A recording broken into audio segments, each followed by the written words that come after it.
human sacrifice. To the modern world, it sounds like cruelty. To the Aztecs, it was sacred. In the grand city of Tenochtitlan, temples touched the sky and rituals echoed through the streets. Here, blood wasn't just spilled, it was offered. Because the Aztecs believed that without sacrifice, the world would die. At the heart of their empire stood the god Huitzilopochtli, the sun warrior. To keep him strong enough to fight the darkness, he needed nourishment. And that nourishment was human blood. To understand the Aztecs, we must understand their fear. They believed the sun fought a cosmic battle every day, rising to defeat the forces of night and chaos. But this battle could not be won alone. The gods needed help, and that help came in the form of blood.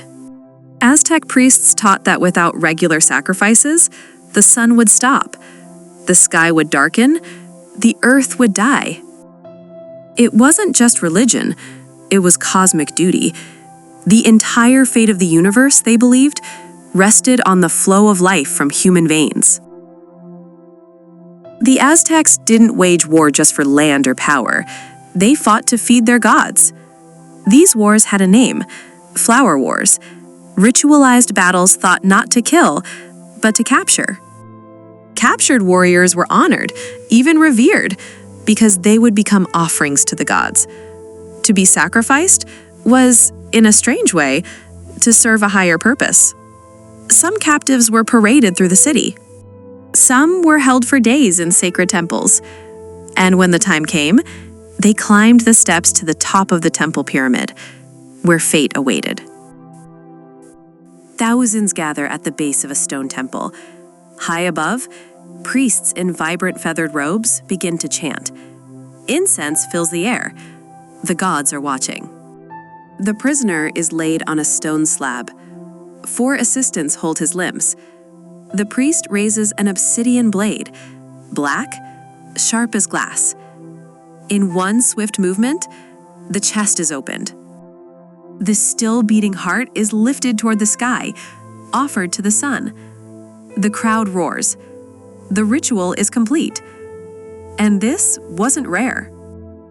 Some ceremonies sacrificed hundreds, sometimes thousands. They were often held during festivals, honoring gods like Tezcatlipoca, Tlaloc, and, of course, Huitzilopochtli. These events were not hidden. They were public, filled with music, dancing, and fire. A gruesome celebration of cosmic balance. Every year, thousands died on the altars of the Aztec Empire. Most were prisoners, but not all. Some Aztecs volunteered, believing it was the highest honor to give their life to the gods. They were dressed as gods themselves, treated as divine beings before their final moment. Sacrifice was more than religion. It was politics, power, and public order. It kept the empire united. But it also created enemies, neighbors who feared and hated them. When the Spanish conquistadors arrived, they used this fear. The tales of mass sacrifice helped justify the destruction of the Aztec world, and the temples fell silent. After the fall of Tenochtitlan in 1521, the rituals ended. The temples were torn down, and Christianity took their place. But even now, centuries later, the memory of Aztec sacrifice still lingers.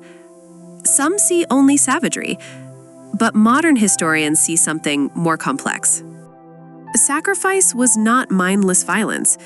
It was part of a deeply structured cosmic system, built on mythology, astronomy, and social order. They believed their actions kept the world alive, and in their eyes, nothing was more noble than dying for the gods. The Aztecs lived in a world shaped by faith, fear, and fire. Their sacrifices, terrible to us, were sacred to them. They remind us of a time when people believed they had to bleed to survive, a time when the sky depended on the human heart. And maybe the real lesson is this: To truly understand history, we must look not only with judgment, but with empathy.